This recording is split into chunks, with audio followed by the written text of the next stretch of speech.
You didn't fall behind by accident. You were left, not because you were weak, not because you were slow, but because the world has a quiet rule that never explains. It only carries those who already move. You stood there waiting for clarity, waiting for permission, waiting for someone to notice the weight you were carrying in silence. And the world, it kept walking. That's the first truth you choke on when you finally wake up. No one was coming to save you. No one was going to reach back. No one was ever watching as closely as you thought. You weren't abandoned by accident.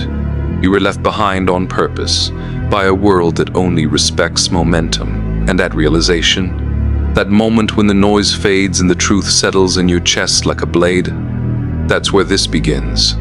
Not with hope, not with belief, but with the cold understanding that you were never meant to be protected. You remember the feeling, the moment you realized the gap was growing. Others moved forward. They learned the rules. They adapted. They hardened. And you were still asking questions. Still waiting for fairness. Still expecting life to explain itself before it hit you. It doesn't.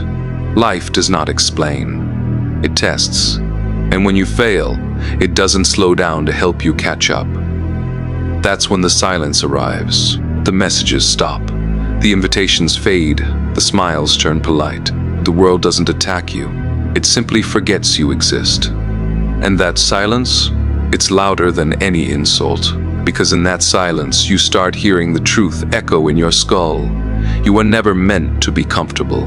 You were meant to become something else. But becoming something else costs everything you were. You think pain is the enemy. You're wrong. Pain is the first honest thing this world ever gives you. It strips away the lies, the fake confidence, the borrowed identities, the soft illusions you hid inside. Pain doesn't care about your potential. It only reveals what's real, and what it reveals at first is ugly. Weak habits, fragile discipline, a mind trained to escape instead of endure, a body that avoids resistance instead of embracing it. That realization hurts more than any wound, because you can't blame anyone else anymore. No villain, no unfair system, no bad luck, just you, standing face to face with what you allowed yourself to become. And that moment, that's the fork in the road. Most people turn away. They numb it. They distract themselves. They drown the discomfort in noise, pleasure, and excuses. But you didn't. You stayed. You sat in the quiet after the collapse. You felt the weight of being left behind. And instead of running from it, you listened. That's when the change began. Not loudly, not heroically, silently. You stopped asking to be understood. You stopped explaining yourself. You stopped hoping someone would see your struggle and care, because you realized something brutal. The world does not reward suffering. It only responds to strength.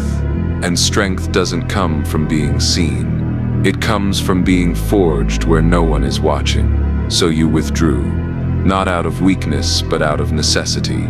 You began to move in silence, train in silence, think in silence. You stopped announcing your goals, stopped seeking reassurance, stopped begging the world to notice your effort. You became private, dangerously private, because when you work in the dark, you stop performing. And when you stop performing, you start becoming. Every lonely morning, every quiet night, every moment when quitting whispered your name. You stayed, not because you were motivated, but because you had nothing left to lose. That's the secret no one tells you. The ones who become relentless are the ones who hit bottom and realize there's nothing left to protect. The world didn't see your transformation happening. They saw you disappear, and in their minds, disappearance meant failure. They thought you gave up. They thought you broke. They thought you couldn't handle the pressure. They were wrong. You weren't breaking. You were shedding. Shedding comfort, shedding weakness, shedding the version of you that needed approval to breathe. While they were watching trends, you were studying discipline. While they were chasing validation, you were learning restraint. While they were laughing, you were sharpening something inside you that doesn't laugh anymore. And that's when the shift began. Not loud, not dramatic, just irreversible. You stopped reacting, stopped explaining, stopped seeking fairness. You started observing people, patterns, weakness. You learned how predictable most humans are when they're comfortable. You learned how fear dresses itself as logic, how laziness pretends to be self-care, how excuses wear the mask of realism. And you learned something else, something dangerous. You learned that most people will never change, and that knowledge separates you from them forever. Because once you see the pattern, you can't unsee it. You start to recognize the difference between pain that breaks you and pain that forges you. You stop asking, "Why is this happening to me?"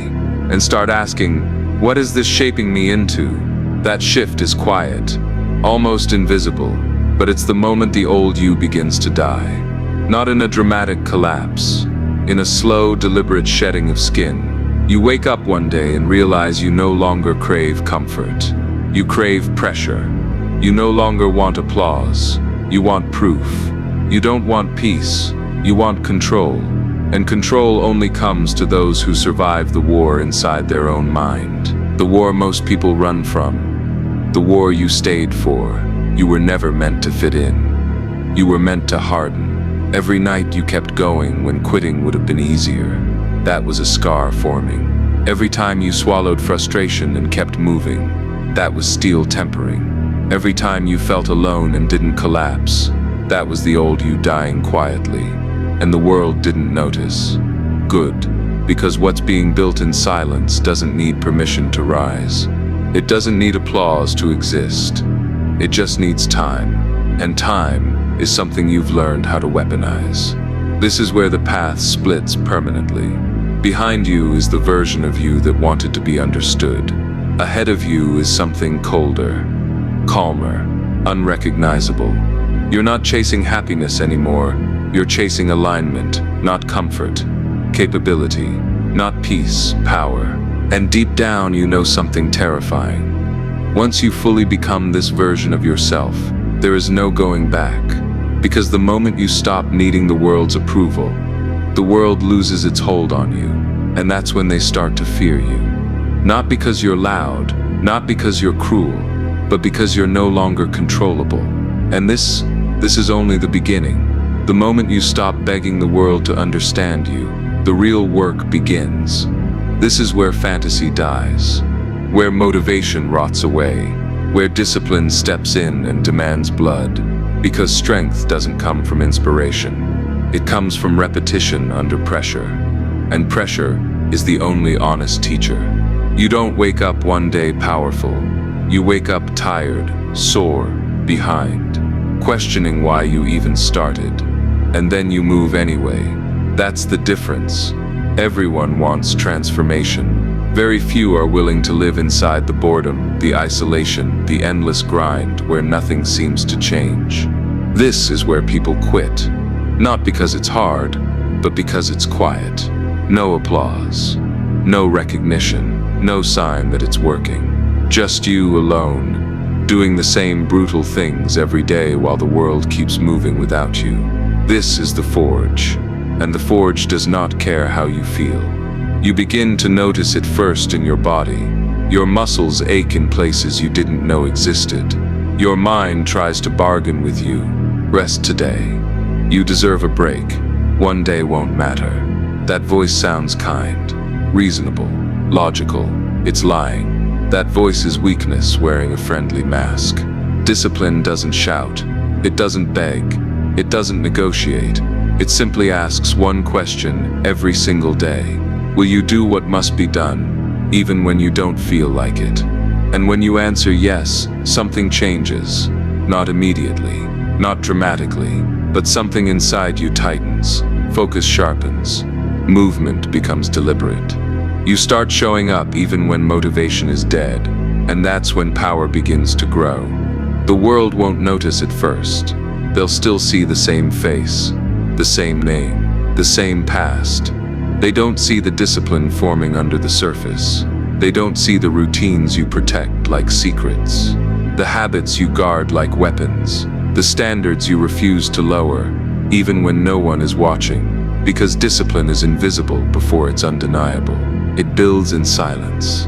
It compounds in isolation. And every time you choose effort over comfort, something inside you hardens. You stop explaining yourself. Stop defending your grind. Stop seeking permission to want more. You realize something critical. Most people are addicted to comfort. They fear discipline because discipline exposes who they really are. So they mock it. They minimize it. They call it obsession. But deep down, they envy it. Because discipline does what motivation never could. It changes who you are when no one is looking. The days start blending together.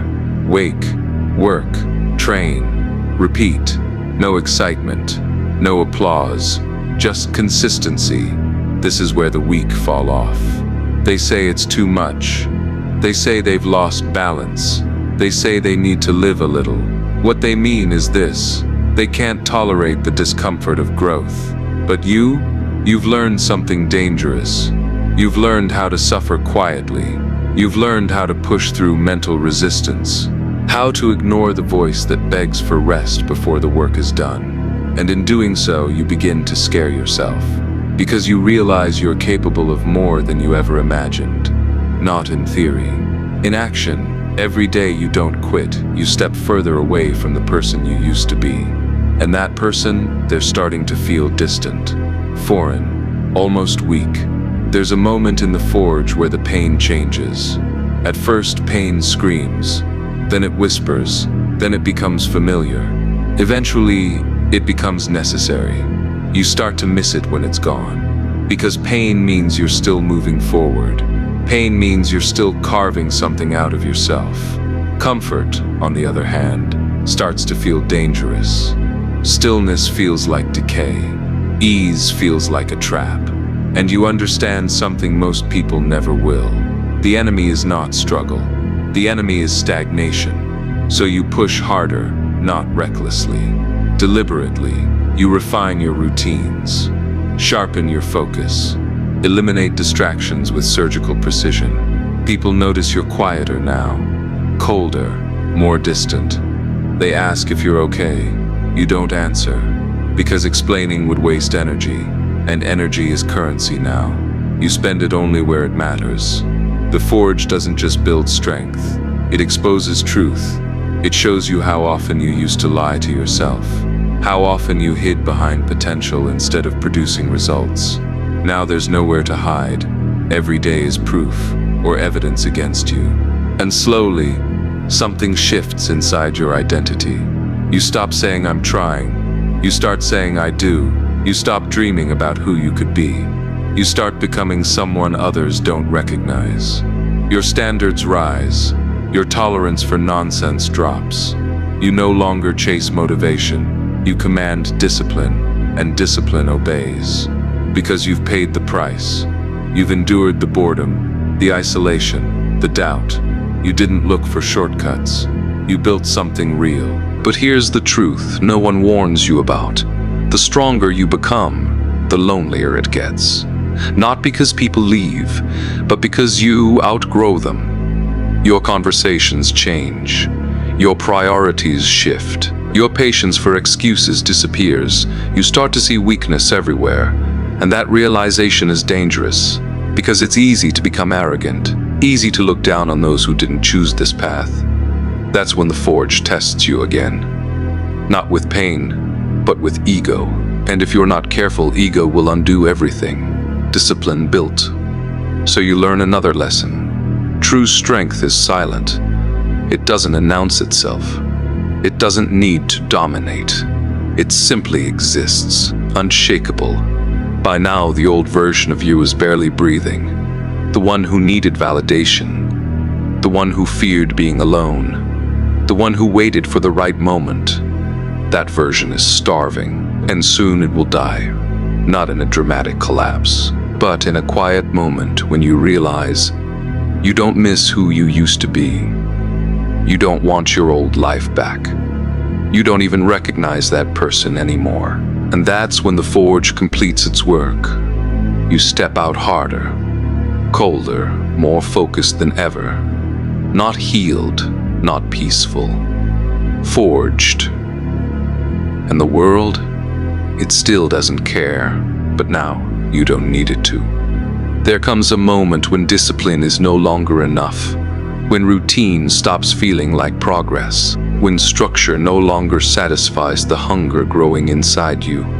This is where most people turn back, because this is the point where you realize something terrifying. The work hasn't been building you, it's been stripping you.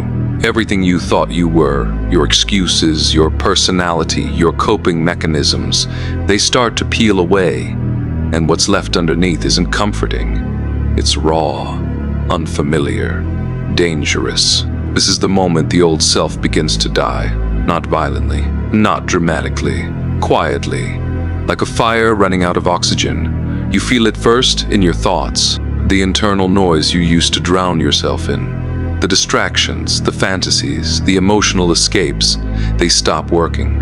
The silence grows heavier, and in that silence you meet yourself without the mask. No story, no justification, no audience, just you. And the truth is unsettling, because you realize how much of your identity was built on weakness disguised as personality. You called it sensitivity, it was fear. You called it patience, it was avoidance. You called it being chill, it was complacency. And now those lies don't protect you anymore, they suffocate you. So you let them die. There's grief in the stage, real grief, not for people, but for versions of yourself you thought you needed to survive. The dreamer who believed effort would always be rewarded. The optimist who thought goodness was enough. The hopeful one who waited for signs instead of creating outcomes. You mourn them because they carried you through a certain part of your life. But they can't carry you any further, and deep down you know it, so you let them go.